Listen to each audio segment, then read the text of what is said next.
బంగారు పండ్లు అనేటువంటి అనుదిన వర్తమాన కార్యక్రమం చూస్తున్న మీ అందరికీ ప్రభువైన యేసుక్రీస్తు వారి శ్రేష్టమైన నామంలో వందనాలు తెలియజేసుకుంటూ ఉన్నాను. ఈరోజు మన ధ్యాన అంశము నూతన ఆత్మ అనేటువంటి అంశాన్ని ధ్యానం చేస్తున్నాం. యెహెజ్కేలు గ్రంథము 11వ అధ్యాయము 19వ వచనం చదువుతున్నాను చూడండి. వారు నా కట్టడలను నా విధులను అనుసరించి గైకొనున్నట్లు నేను వారి శరీరములో నుండి రాతి గుండెను తీసివేసి వారికి మాంసపు గుండెని ఇచ్చి వారికి ఏక మనస్సు కలుగజేసి వారి యందు నూతన ఆత్మ పుట్టింతును. ఆయన రాతి గుండెను తీసివేసి మాంసపు గుండెని ఇస్తారంట. వారిలో నూతన ఆత్మను ఆయన కలుగజేస్తాను అనేటువంటి మాటని మనం అక్కడ చూస్తున్నాం. మనం యేసుక్రీస్తు ప్రభు వారిని సొంత రక్షకుడిగా అంగీకరించిన తర్వాత మనము నూతన పరచబడినటువంటి ఫీలింగ్ మనకు వస్తూ ఉంటుంది. దేవుని యొక్క ఆత్మ నూతనమైన అభిషేకము మన మీదకి రావాలని మనం ప్రార్థన చేసుకుంటూ ఉంటాం. నూతన ఆత్మ అనుభవంలో మనం ఎదగాలని ప్రార్థన చేసుకుంటూ ఉంటాం. యేసుక్రీస్తు ప్రభు వారితో ఉన్నటువంటి శిష్యులు కూడా దేవుని యొక్క ఆత్మను వాళ్ళు పొందుకున్న తర్వాత నూతన పరచబడినటువంటి సందర్భాన్ని మనం చూస్తాం. అయితే ఇక్కడ యెహెజ్కేలు గ్రంథంలో రాతి గుండెను వాళ్ళలో నుంచి తీసివేసి మాంసపు గుండె ఇస్తారంట ఆయన. అందులో నూతన ఆత్మని పెడతారంట ఆయన. నూతన ఆత్మతో అంటే దేవుని యొక్క ఆత్మతో మన హృదయము ఫిల్ అవ్వాలి. దేవుని యొక్క ఆత్మతో మన హృదయము నింపబడాలి. అది కాన్సెప్ట్. మరి ప్రతిదినము దేవుని యొక్క ఆత్మతో మన హృదయం నింపబడుతుందా? చాలామంది యేసుక్రీస్తు ప్రభువారిని సొంత రక్షకుడిగా అంగీకరించిన తర్వాత చాలా చాలా చాలా వాటిని విసర్జిస్తూ ఉంటారు. ఇంకా ఇది చేయకూడదు, అది చేయకూడదు, అలా ఉండకూడదు, ఇలా ఉండకూడదు, అలా విసర్జించి ఇవన్నీ మా హృదయంలో ఉంచుకోకూడదు అనుకుంటూ ఖాళీ చేస్తూ ఉంటారు. అన్నీ ఖాళీ చేశారు, చాలా బాగుంది. ఖాళీ చేసిన తర్వాత ఆ ఖాళీ ఉన్న ప్లేస్ అంతా మరి దేనితో నింపబడాలి అని అంటే దేవుని ఆత్మతో నింపబడాలి. అలా నింపబడకుండా ఖాళీగా ఉందనుకోండి. మత్తయి సువార్తలో ఈ సందర్భాన్ని చక్కగా వివరించి రాశారు. ఆ సందర్భం మనకు కనబడుతుంది మత్తయి సువార్త 12వ అధ్యాయంలో 42, 43, 44 వచనాలు మీరు చూస్తే, ఒక వ్యక్తి అపవిత్ర ఆత్మతో పీడింపబడుతూ ఉన్నప్పుడు వాడిలో నుంచి అపవిత్ర ఆత్మని తరిమివేసిన తర్వాత, ఎప్పుడు తరిమివేయబడుతుంది అంటే ఒకరు లోపలికి వచ్చాకే ఇంకొకరు బయటికి వెళ్ళడం జరుగుతుంది. అక్కడ యేసుక్రీస్తు ప్రభువారిని హృదయంలోనికి రమ్మని ఆహ్వానించాడు ఒక విశ్వాసి. ఆయన లోపలికి వచ్చారు, శోధకుడు బయటికి వెళ్ళిపోయాడు. అయితే దేవుని ఆత్మ లోపలికి వచ్చిన తర్వాత ఎంత మాత్రము దాన్ని కేర్ చేయకుండా, ప్రార్థించుకోకుండా, సరిగా లేకుండా, అసలు దేవునితోనే సహవాసం చేయకుండా ఉంటే ఆయన మనలో ఉండరు, నివాసం ఉండలేకపోతారు. ఖాళీ అయిపోయింది అది. లోపల ఇప్పుడు అదంతా ఖాళీ అయిన తర్వాత ఏదైతే మొదట దానిలో నివాసం ఉండేటువంటి అపవిత్రాత్మ ఉందో అది వచ్చి చూస్తూ ఉంటుందంట. వీడు ఎలా ఉన్నాడు? సరిగ్గానే ఉన్నాడా? మారాడు కదా, మొన్న రక్షణ పొందాడు కదా, మరి నన్ను తరిమేశాడు కదా, ఇప్పుడు ఎలా ఉన్నాడని చూస్తున్నప్పుడు లోపలికి చూస్తే ఎవరూ లేరు. అక్కడ ఎవరూ లేరు. ప్రభువు లేరు, దయ్యము లేదు, ఎవరూ లేరు. కాబట్టి అదేం చేస్తుందంట, వెళ్ళిపోయి దానికంటే చెడ్డవైన 7 అపవిత్రాత్మలను వెంట పెట్టుకుని వచ్చి దాంట్లో కాపురం ఉండ మొదలు పెడుతుందట. అప్పుడు ఈ మనుషుడి యొక్క స్థితి మొదటి కంటే ఇంకా ఎక్కువ భయంకరం అయిపోద్దట.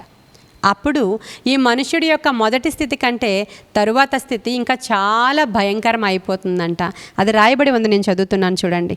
అపవిత్రాత్మ ఒక మనుష్యుని వదిలిపోయిన తరువాత అది విశ్రాంతి వెదుకుచు నీరు లేని చోట్ల తిరుగుచుండును.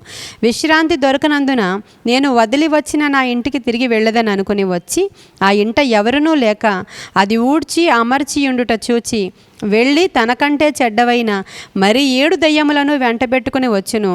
అవి దానిలో ప్రవేశించి అక్కడనే కాపురముండును. అందుచేత ఆ మనుష్యుని కడపటి స్థితి మొదటి స్థితి కంటే చెడ్డదగును. అలాగే ఈ దుష్టతరము వారికి సంభవించున. నేను యేసుక్రీస్తు ప్రభువారు చెప్పిన ఉపమానాలు కదా ఇవన్నీ కూడా. ఆ మొదటి స్థితి కంటే ఇంకా భ్రష్టత్వంలోనికి వాడు వెళ్ళిపోతాడు. ముందే నయం, ఇప్పుడు ఇంకా భ్రష్టుడు అయిపోయాడు అని అంటుంటారు కదా. చాలామంది మనుషులను చూసినప్పుడు ముందే నయం, వీడు బాగుండేవాడు, ఇప్పుడేంటి ఇలా తయారయ్యాడు అంటూ ఉంటాం మనం. ఎందుకంటే దానికంటే చెడ్డవైన ఎక్కువ దయ్యాలను తీసుకొచ్చి లోపల అది నివాసం ఉంటుందంట. కాబట్టి దేవుని ఆత్మ చేత మనం అనుదినము నింపబడ్డం చాలా ప్రాముఖ్యమైన విషయం. హార్డ్గా అయిపోయినటువంటి హృదయాలు ఈ దినాలలో ఎక్కడ చూసినా, ప్రేమ చల్లారిపోయినటువంటి దినాల్లో మనమున్న కఠినమైన హృదయాలు, ఎన్ని వర్తమానాలు చెప్తున్నా సరే ఆ హృదయంలోనికి వెళ్ళదు.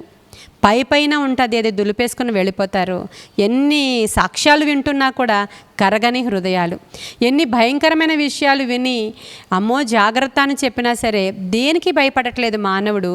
కరోనా టైంలో భయపడ్డాడు అంతే. తర్వాత ఇప్పుడు కరోనా వస్తుందని చెప్పినా రాని అంటున్నాడు.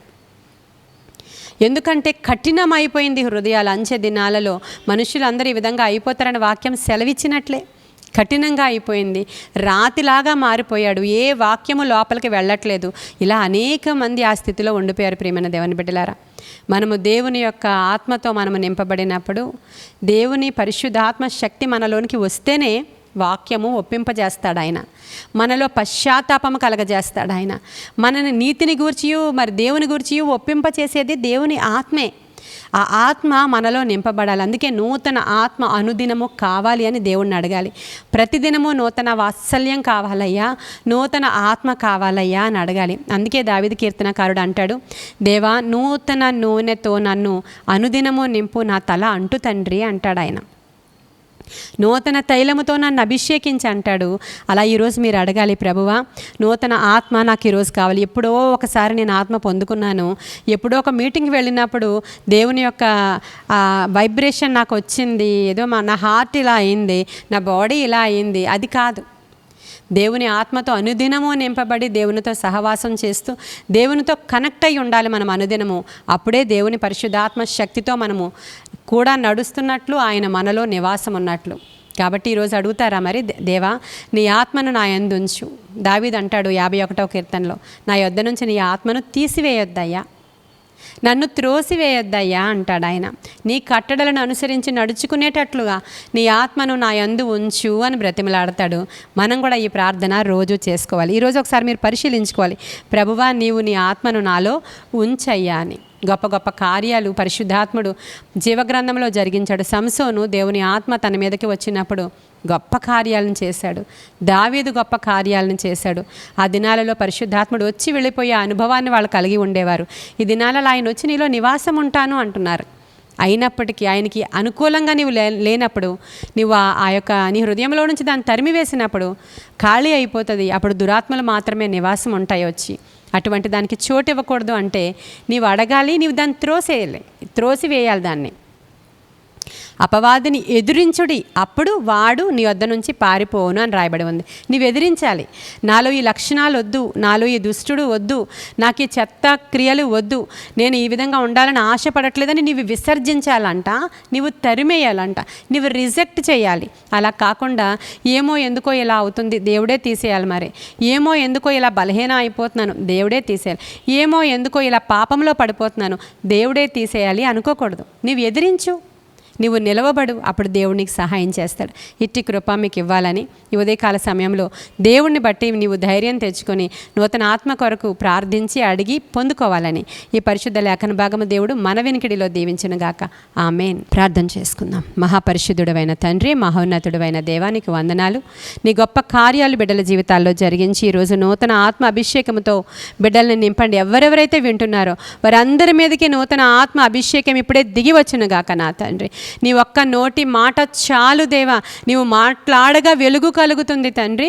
ఈ మాటలు వింటూ ఉండగానే వారి జీవితాల్లో వెలుగు కలుగులాగున, నూతన ఆత్మ అభిషేకము వారి మీదకి దిగి వచ్చేలాగున సహాయం చేయమని నీ కృపగల హస్తానికి వినిన వారిని అప్పగించుకుంటూ గొప్ప కార్యాలు వారి జీవితంలో జరిగించమని యేసయ్య శ్రేష్ఠ నామములో అడుగుచున్నాము తండ్రి.